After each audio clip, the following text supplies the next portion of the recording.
देखो संभाजी, तुम आलमगीर बादशाह के दरबार में खड़े हो। दूसरे अंदर आज तक तुम्हारे सफर में तुम्हें कोई काबिल नहीं मिला और तुम गैबी कशिश की ओर खींचते चले गए, लेकिन आज तुम सही मुकाम पर आए हो।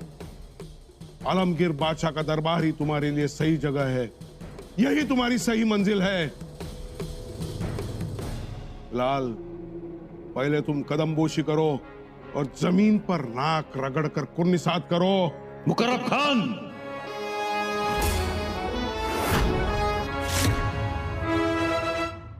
काय म्हणालास? परत बोल. छत्रपती कुणाही समोर झुकत नाहीत.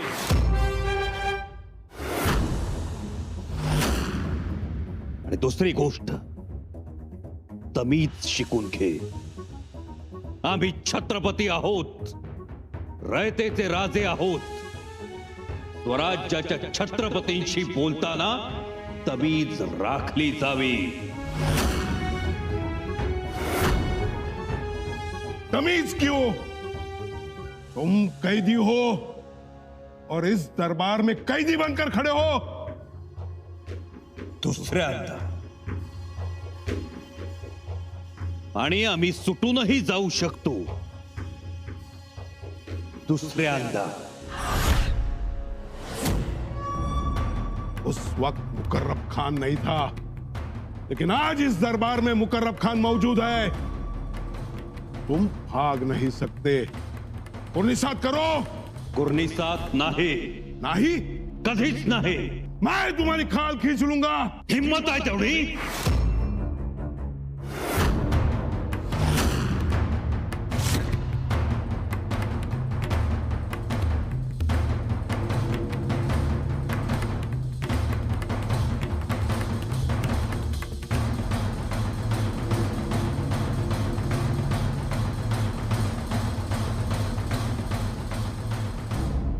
वाह, सुभान अल्लाह. वाह, वही अकड़, वही गुस्ताखी, वही तेज तर्रार, वही तीखी नजरें.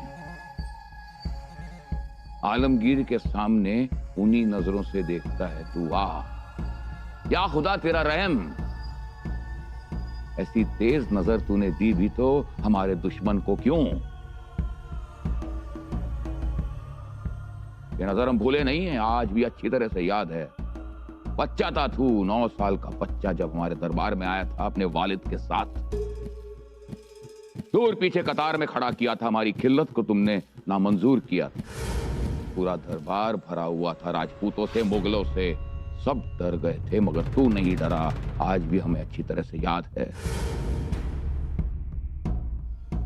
जब हमने तुझसे पूछा कि क्या तू पहलवानों से कुश्ती लड़ाएगा, तो तूने कहा हाँ कुश्ती तो लड़ाऊंगा जरूर, मगर इन पहलवानों के साथ नहीं. क्या हो, डर गए? जी नहीं जहाँपना, ऐसे पहलवानों को तो हम अपने हाथों से इनाम अकराम देते, और इनसे खेलने में हमारी कोई शान नहीं. तो फिर? अगर हमारे बराबरी का कोई पहलवान या शहजादा हो तो हम अभी के अभी लंगोट पहनकर अखाड़े में उतरने के लिए तैयार हैं. शहजादों के साथ? क्या जवाब था?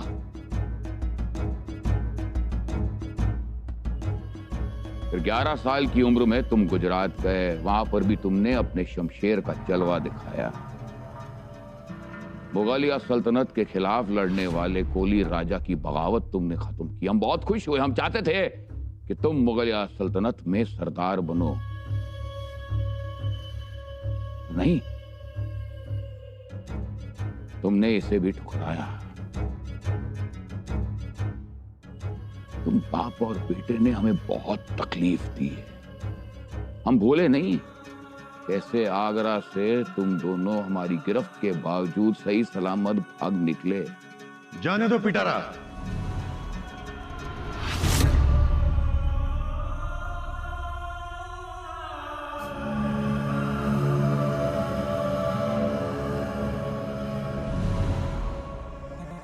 हमें इतना बुरी तरह से जलील किया, बेइज्जत किया, फिर भी हमने तुम्हें मनसबदार बनाया. तुम्हारी खिदमत में रहे औरंगाबाद 2 साल, और वहां से भी हमें बेवकूफ बनाकर निकल गए।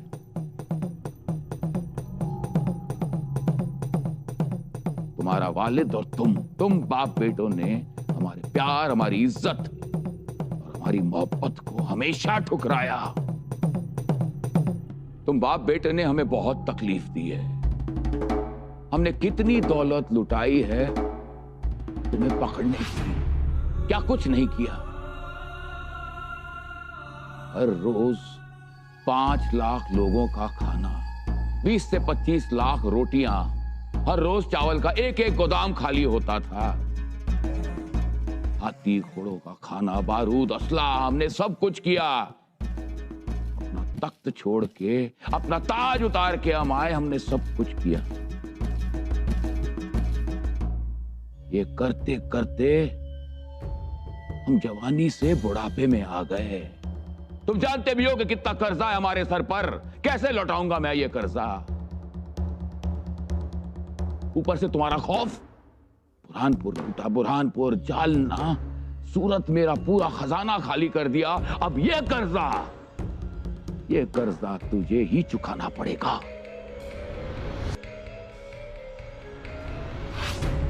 अगर हम चाहें तो इसी वक्त तुम्हारी गर्दन कलम कर सकते हैं, मगर नहीं। हम आलमगीर औरंगजेब हैं। दोबारा तुम्हें एक मौका देते हैं।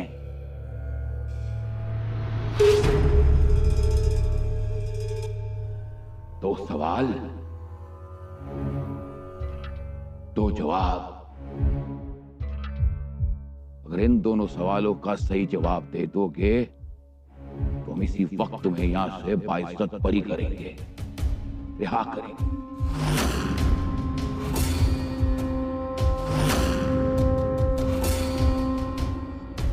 पहला सवाल, तुमने तुम्हारा यह कितना बड़ा खजाना कहां पर छुपा के रखा?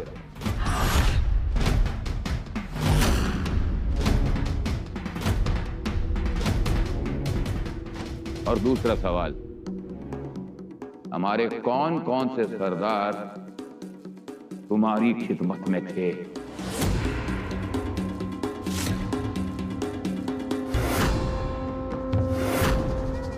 देखो, इन 2 सवालों के जवाब दे दो और आराम की जिंदगी जियो। उसके बाद चलो हमारे साथ दिल्ली। भूल जाओ तुम्हारा दक्कन, तुम्हारा स्वराज और तुम्हारा छत्रपति होना, क्योंकि आज से ना तो तुम राजा हो और ना छत्रपति। करो कुर्निश। मुकर्रब खान ने अभी तुमसे कहा ना, करो कुर्निश, करो कदमबोसी।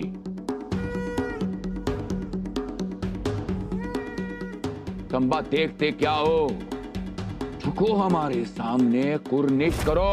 अरे हट, कसला कुर्निश हात? स्वराज्याचे छत्रपती तुझ्या दरबारात उभे आहेत, तूच आम्हाला मुजरा कर।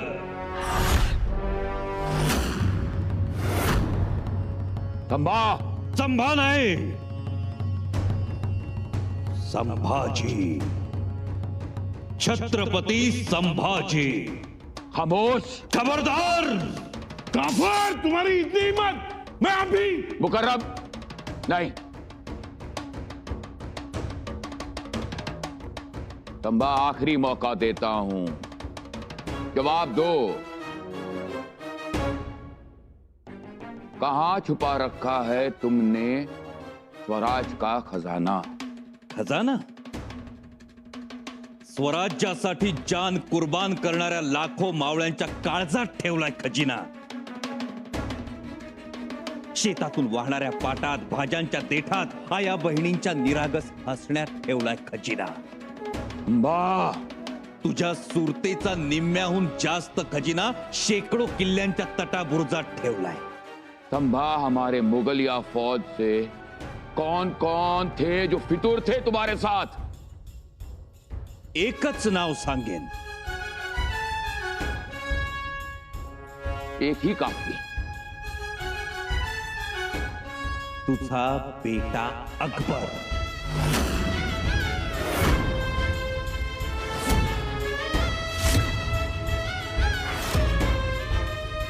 खामोश काफिर, ठीक ठीक जवाब दे वरना तेरे टुकड़े टुकड़े करके जंगली जानवरों के सामने फेंक दूंगा। फेकून बघ, आमचं मांस खाऊन ती जंगली जनावर सुद्धा ईमानदार होतील। या खुदा, देखो मैं तुम्हें मुंह मांगी कीमत दूंगा, तुम्हें 50,000 का मनसबदार बनाऊंगा।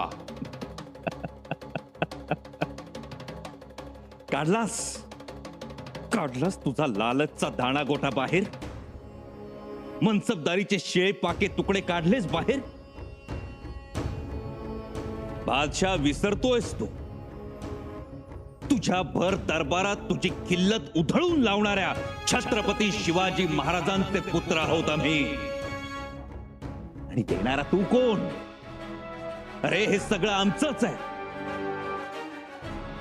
ही जमीन, हे डोंगर, नदी नाले, झाडं झुडप सगळं सगळं आमचं आहे।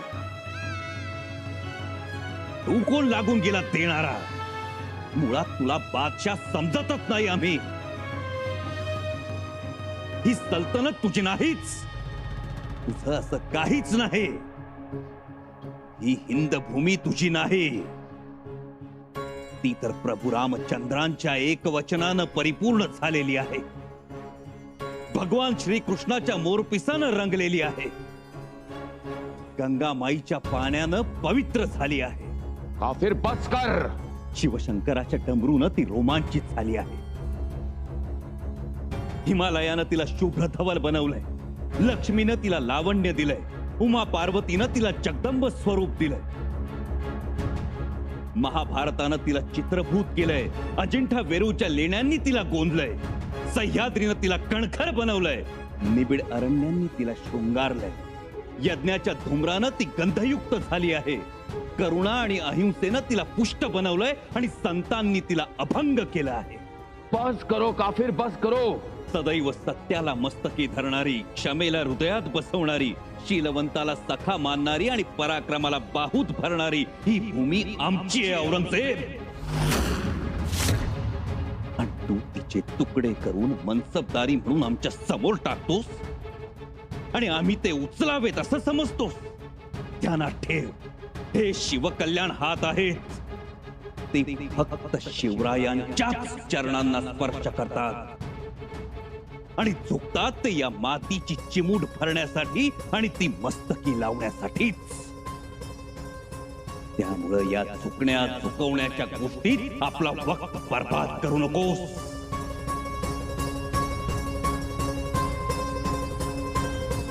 बस करो काफिर, मारे जाओगे, पूरी तरह मारे जाओगे। हा तर तुझा हातखंडा खेळ आहे औरंगजेब। तसा तू फक्त म्हणायला बादशाह, पण पारध्यांनी सुद्धा तुला घाबरावं आणि जल्लादांनी तुला गुरु मानावं, ही तुझी महती। जबान को लगाम दे काफिर। का बापाची याद आली की त्याला त्या जहर माखल्या तेलानं मालिश केलं जात होतं ते तेल आठवलं की त्याला मालिश करणारा तो ताबीब आठवला की बापाचं त्या विषारी तेलानं उकललेलं शरीर आठवलं तुला की सख्या भावांच्या किंकाळ्या कानी ऐकू आल्या की त्यांच्या बायका मुलांचे चित्कार ऐकू आले की रक्ताचे ओघळ दिसले की इमानी दिलेर खानाला प्यायला दिलेली विषाची कुपी याद आली। आम्हाला खामोश म्हणतोस? अरे बादशाह, तुझ्या पोटची लेक झेबुन्निसा काय म्हणते माहितीये तुझ्याबद्दल? तुझ्या अत्याचारामुळे वाहणाऱ्या अश्राप आसवांचा पूर असाच वाहू दिला तर या हिंद मध्ये एक नवी नदी तयार करेन मी।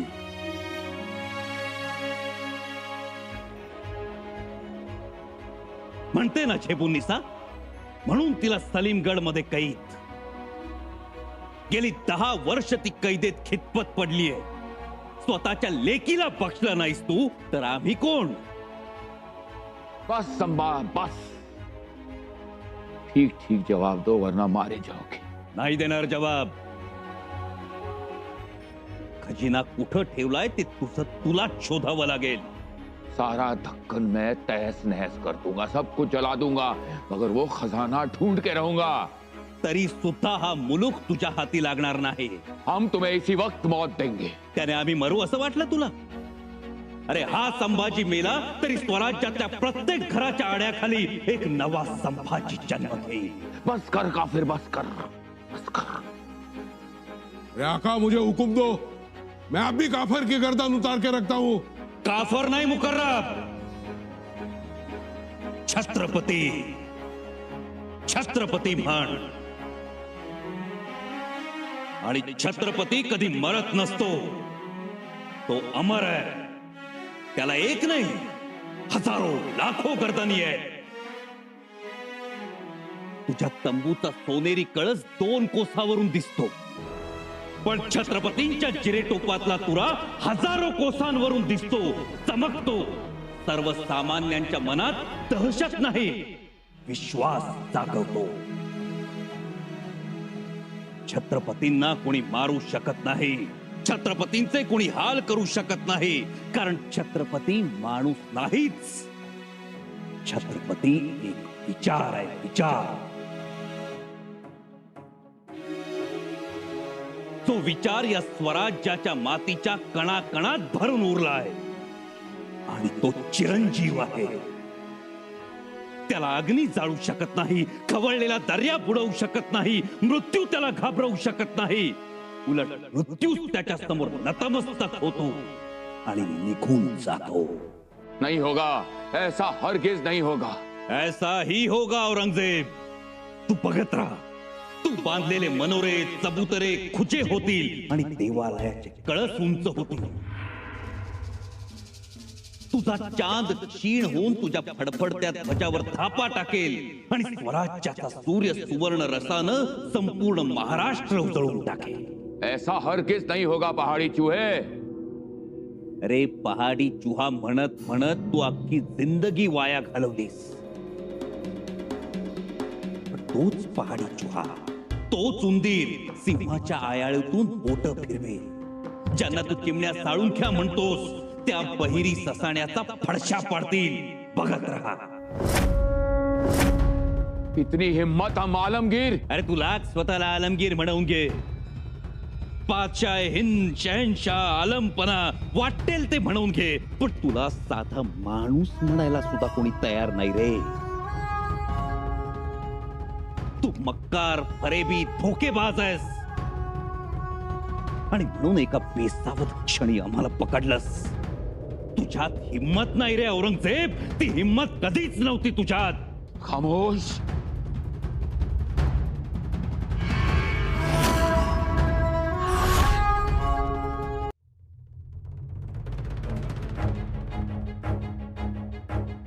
ये काफिर पागल हो गया है. पागल? अरे तुझ्यात तरी कुठं शहाणपणा आहे. तो असता तर स्वतःची अशी बर्बादी करून घेतलीच नसतीस. संभाजी. संभाजी नाही, छत्रपती संभाजी राजे म्हणायचं. ये हिम्मत यहाँ पर गिरफ्तार होने के बावजूद. गिरफ्तार तर तू झालायस औरंगजेब. आता या सह्याद्रीतून बाहेर पडून दाखव. हम जाएंगे जरूर, मगर तुम्हें मारने के बाद. अरे आम्हाला मारशील, सहज मारशील, पण तुला तुझी खणलेली कबर दिसत नाहीये. आमचे मावळे तुला याच मातीत गाडल्याशिवाय राहणार नाहीत. संभाजी. औरंगजेब.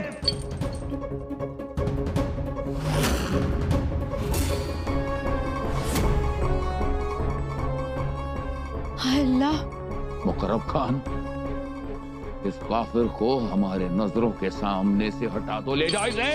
जी मेरे आका. ले चलो. तमीज रखी जाए. अरे तुम्हाला आहे का तमीज? एका छत्रपतीची धिंड काढता, त्याला उंटावर बसवता, तख्ताकुला चढवता. ही तमीज आहे की चेष्टा? चेष्टा ही समझो. ही चेष्टा तुम्हाला माती मोल करेल. तुझ्या 5 लाख फौजेसह तुला माती मोल करेल. तुझा घास घेईल. तखलिया.